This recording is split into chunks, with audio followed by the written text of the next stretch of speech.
Hello friends, welcome to our channel. సింపుల్గా పప్పుచారును ఎలా తయారు చేసుకోవాలో మనం ఈ వీడియోలో తెలుసుకుందాం. దీనికోసం నేను నిమ్మకాయ సేదంత చింతపండును అయితే నానబెట్టుకున్నాను.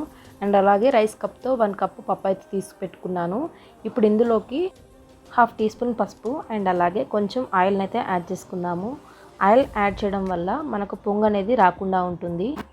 ఇప్పుడు కుక్కర్ మూత పెట్టేసి 3 విజిల్స్ వచ్చే వరకు స్టవ్ పైన పెట్టుకుందాం. మనకైతే 3 విజిల్స్ వచ్చేసాయండి. ఇప్పుడు మొత్తం గాలంతా పోయిన తర్వాత దీన్ని అయితే ఓపెన్ చేసి చూద్దాము. మనకు పప్పు అయితే చక్కగా ఉడికింది. ఇక దీన్ని పక్కన పెట్టేసి మనం స్టవ్ పైన అయితే ఇంకో బౌల్ని అయితే పెట్టుకుందాం.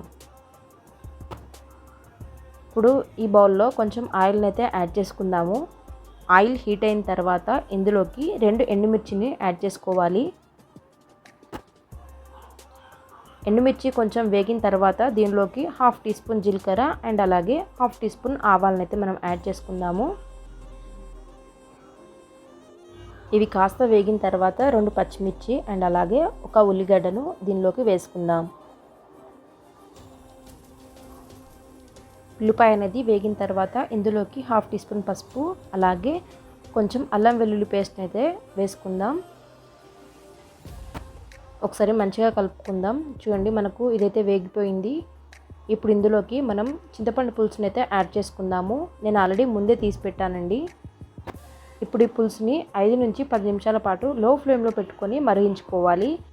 మనకు చారు అనేది బాగా మరిగిందండి. ఇప్పుడు ఇందులోకి మనం ఆల్రెడీ ఉడికించుకున్న పప్పును ఇందులో వేసుకుందాము.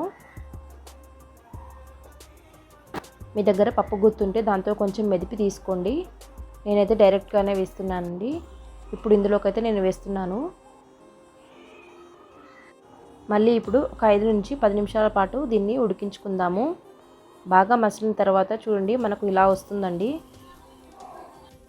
ఇందులోకి 1.5 టీ స్పూన్ కారం అయితే నేను వేసుకుంటున్నాను. అండ్ అలాగే ఒక 1 టీ స్పూన్ ఉప్పునైతే వేసుకుంటున్నాను.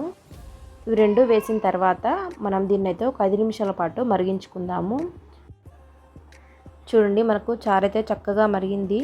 ఇప్పుడు ఇందులోకి లాస్ట్లో మనం కొంచెం ధనియాల పౌడర్ అండ్ అలాగే దీనిలోకి సాంబార్ పౌడర్ అయితే నేను వేసుకుంటున్నాను. నేను ఇది ఇంట్లోనే తయారు చేశానండి. ఇంకొక 2 మినిట్స్ పాటు మనం ఈ చారుని మరగనిస్తే మనకు వేడి వేడి పప్పుచారు అయితే రెడీ అయిపోతుందండి. చూడండి, మన పప్పుచారు అయితే చక్కగా మరిగిపోయింది. ఇక వేడి వేడి అన్నంలో పప్పుచారు వేసుకొని తింటే సూపర్గా ఉంటుంది. ఏ కూరగాయలు లేకున్నా కూడా ఇలా సింపుల్గా మీరు పప్పుచారు చేసుకొని చూడండి. ఆ టేస్ట్ అయితే సూపర్గా ఉంటుంది. ఓకే, థ్యాంక్ యూ అండి. బాయ్.